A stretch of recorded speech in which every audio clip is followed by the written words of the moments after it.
bom dia, boa tarde, boa noite. Eu não sei a hora que você está me acompanhando aí. A minha turma do 6º ano, né? Que Deus abençoe a todos vocês. Estamos aí com mais uma aula, dando continuidade ao nosso assunto anterior, né? Nós estávamos falando aí sobre as características das camadas da Terra na nossa aula anterior. E hoje nós iremos falar sobre como é formado o solo, certo? Frisando ali na primeira camada, que é a crosta terrestre, ok?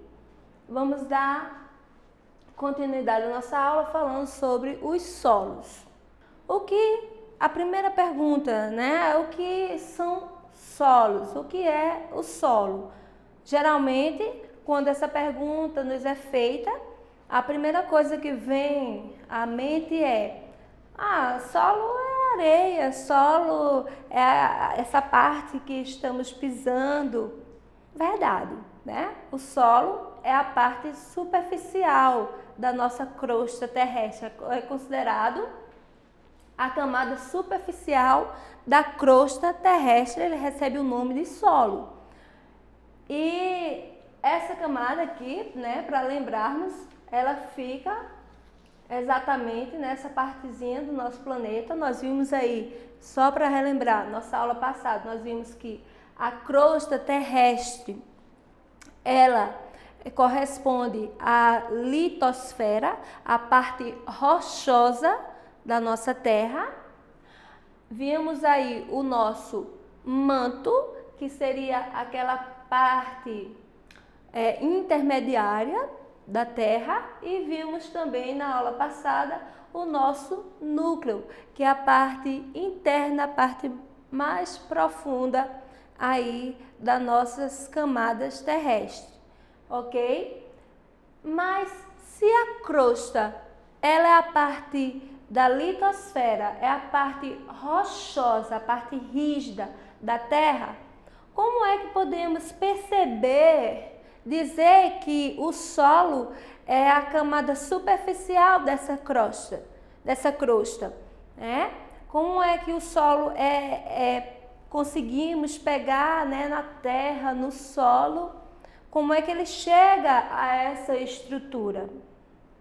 Então é isso que precisamos compreender hoje, ok?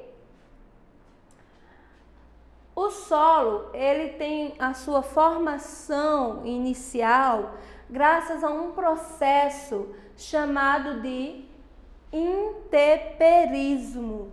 E o que seria intemperismo? Nós compreendemos como intemperismo o conjunto de processos físicos, químicos e orgânicos que ajudam a fazer a desintegração de rochas e a decomposição destas, ok? Ou seja, são vários fatores, o ar, a ação do ar, a ação da chuva, né, a ação da água, a ação da temperatura, a ação de indivíduos, né, de organismos que sobrevivem ali, a ação da deposição de matérias orgânicas naquela rocha. Então, tudo isso irá fazer parte do intemperismo, tá certo? Irá fazer parte da formação do nosso solo, ok?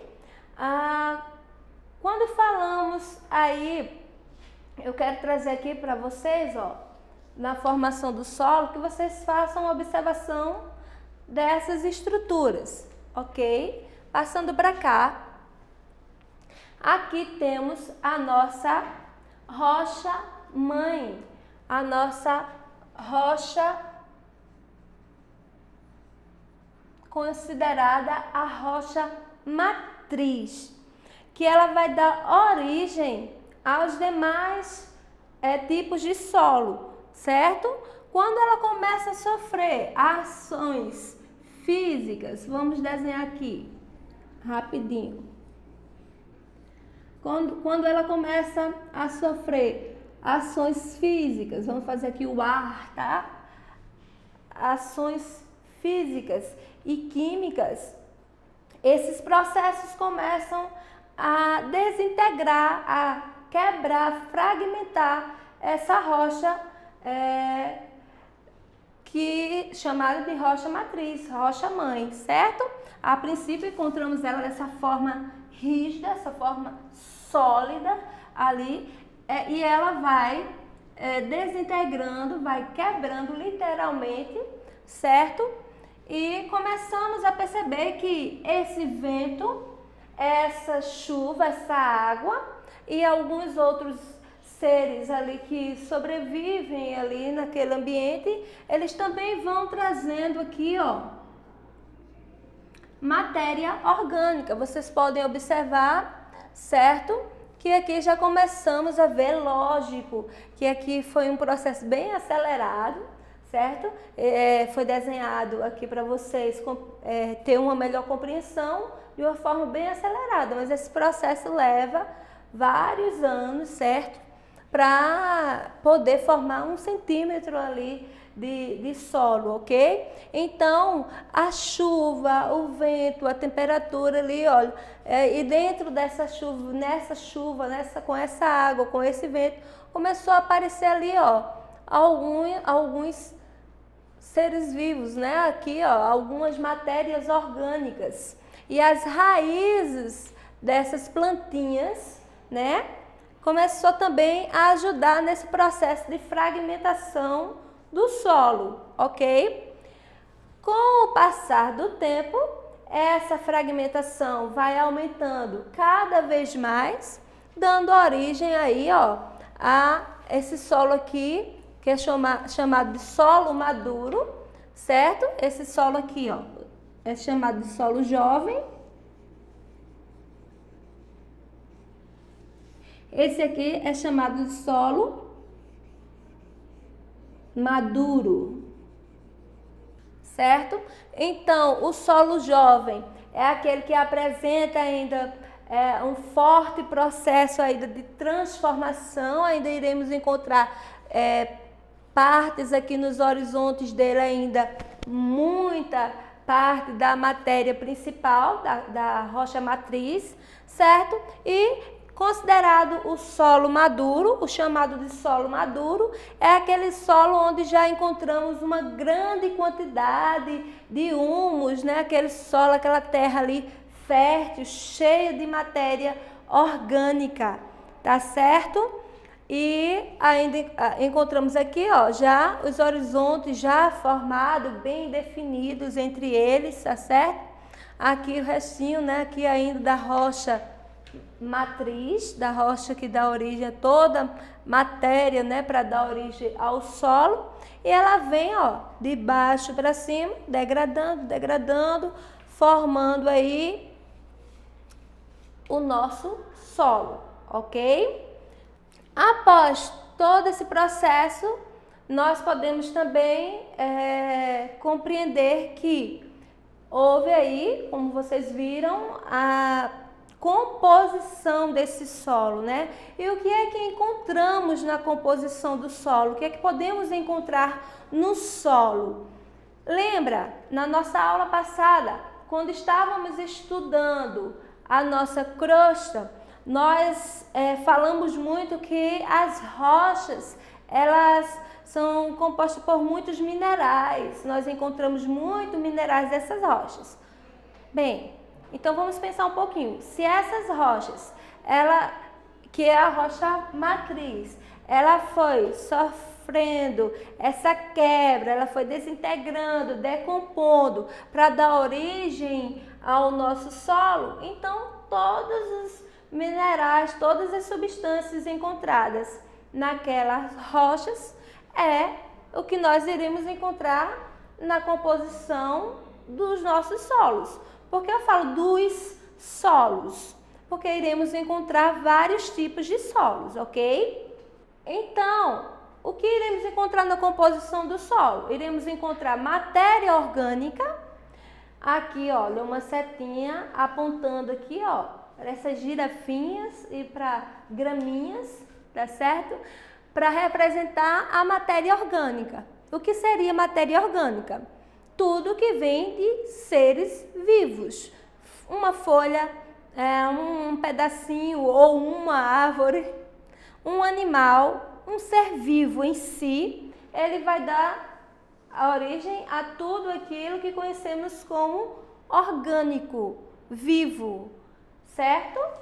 Então, o solo ele é composto de matéria orgânica e materiais inorgânicos. O que seria materiais inorgânicos? Seria aquilo que nós não encontramos, não é um ser vivo. Nós encontramos aqui, ó, a água, principalmente, né? A nossa água, que é a setinha apontando, água, e os minerais que foi falado ali que encontramos nas nossas rochas, vários tipos de minerais, ok? É o que constitui aí a composição do nosso solo.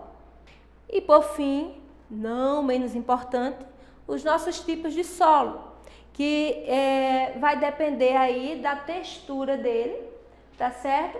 Então, a textura desse solo, ele vai ser classificado como solo arenoso, solo argiloso e solo umífero. Quero que vocês prestem atenção que vocês podem chegar em outras regiões e dizer, não, olha, eu encontrei um solo chamado por outro nome, não tinha nome de umífero, não tinha nome de arenoso, não tinha nome de argiloso. Dependendo das regiões, eles podem receber nomes diferentes, mas de um modo geral, de uma forma global falando, né, eles são separados, são classificados dessa forma, de acordo com a sua textura, de acordo com suas características.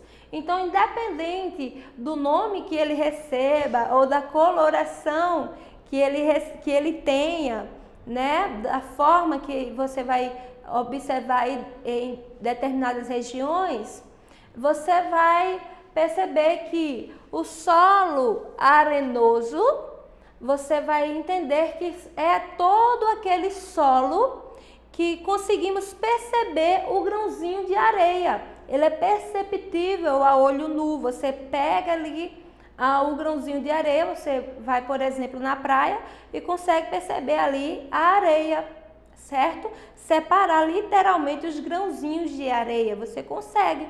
Então, esse solo ele é conhecido como solo arenoso. O grão dele é maior.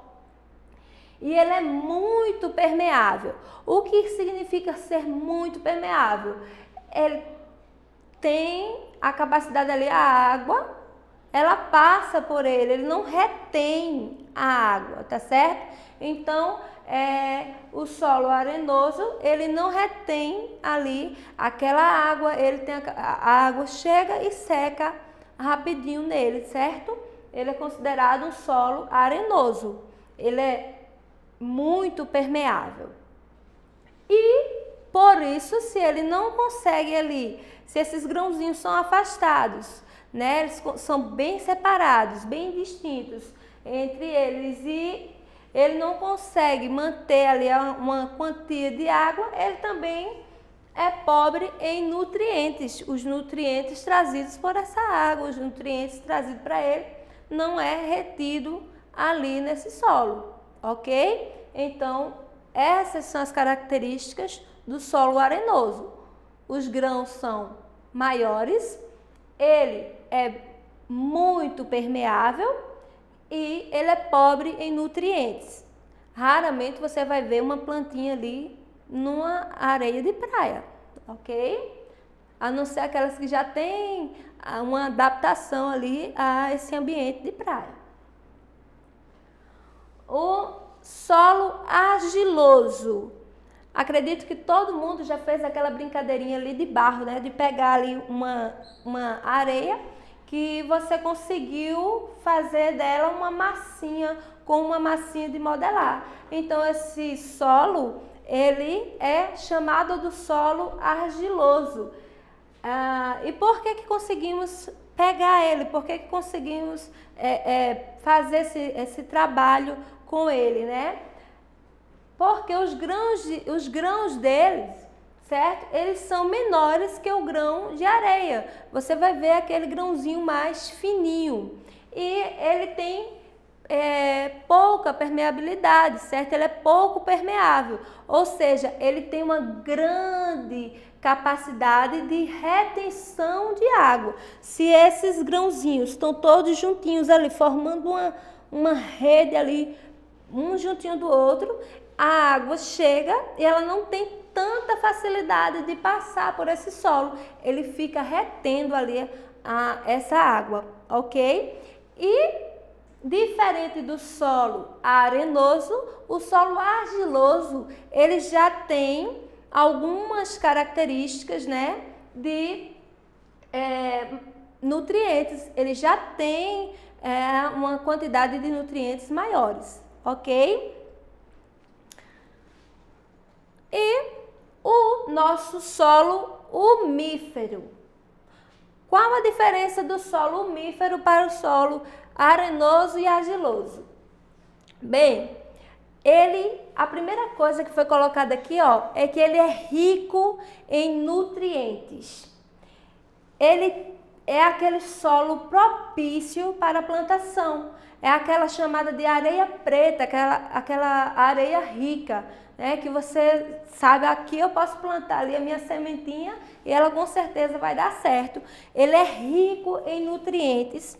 Ele contém um pouquinho de argila e um pouquinho de areia.